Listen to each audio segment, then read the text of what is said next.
बस बंद करो ये सब। मैं नृत्य का आनंद लेने जा रहा था, व्यर्थ ही विलंब करवा दिया। स्वामी रुकिए। अब क्या हुआ? ये दीप आपको आहत कर सकता था। जाइए, अब मैं नहीं रोकूंगी आपको।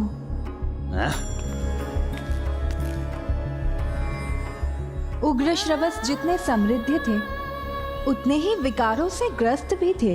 इसी प्रकार अपनी पत्नी के अवहेलना कर रात्रि होते ही तैयार होकर नृत्यांगनाओं के पास जाते थे और भोर में ही मदिरा के प्रभाव में मदहोश होकर घर लौटते थे।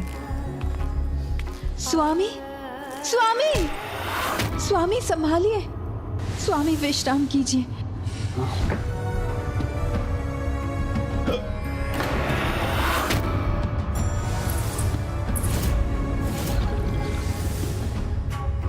स्वामी जल लीजिए।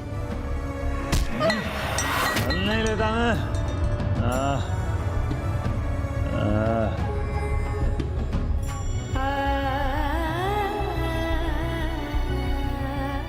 उनके पति उग्रश्रवस ना उनका सम्मान कर रहे थे, ना उन्हें अपनी पत्नी की कोई चिंता थी। फिर भी वो अपने पति की ऐसी सेवा क्यों कर रही थी? क्योंकि माँ, ऐसा मनुष्य तो पाप का भागी होता है, सेवा का नहीं। पुत्र, पाप का भागी तो उन्हें बनना ही था और वो समय भी आ गया जब वो अपने पापों के कारण अपना धन, पद, समृद्धि ही नहीं, अपनी सुंदर काया, अपना मनोहर रूप भी खो बैठे। उन्हें भयंकर रोग लग गया। किंतु दुख की बात तो ये थी, देवी सुमति के मनोभाव को समझना सरल नहीं। इतना कुछ होने पर भी देवी सुमति को अपने कर्मों, अपने कर्तव्य और अपने पति के प्रति अपने निस्वार्थ प्रेम पर अटूट विश्वास था, जिसके लिए वो कुछ भी करने के लिए तैयार थी।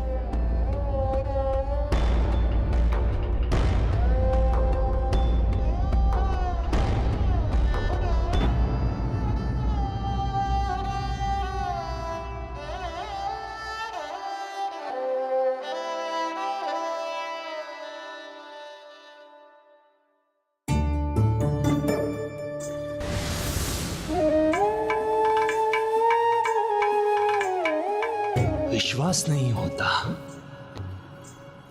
क्या ये सत्य है? तुम ही हो जो मुझे तैयार कर रही हो?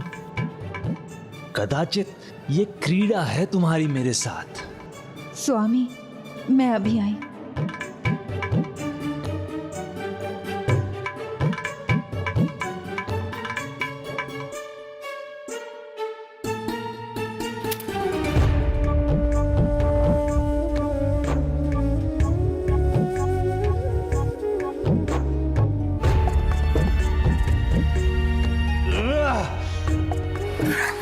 स्वामी,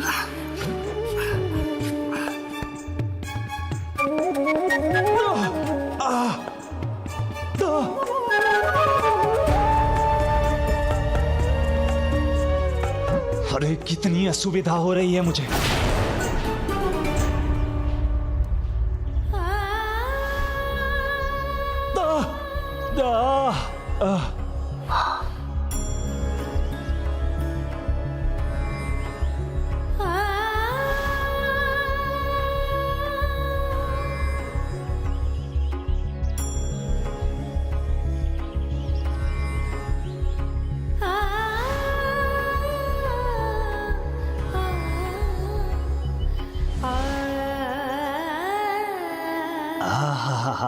ओह, स्वप्न नहीं, सत्य है ये तो।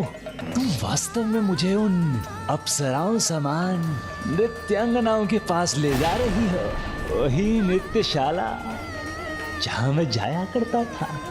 हाँ स्वामी, मैं भी तो देखूं आपको अधिक प्रसन्नता कहाँ प्राप्त होती है, मेरी सेवा में या उसके नृत्य में।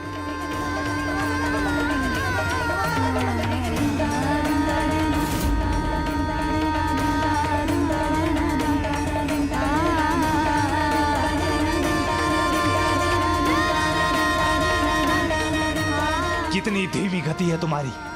गति बढ़ाओ, अन्यथा आज रात्रि नहीं कल भोर में पहुंचेंगे हम।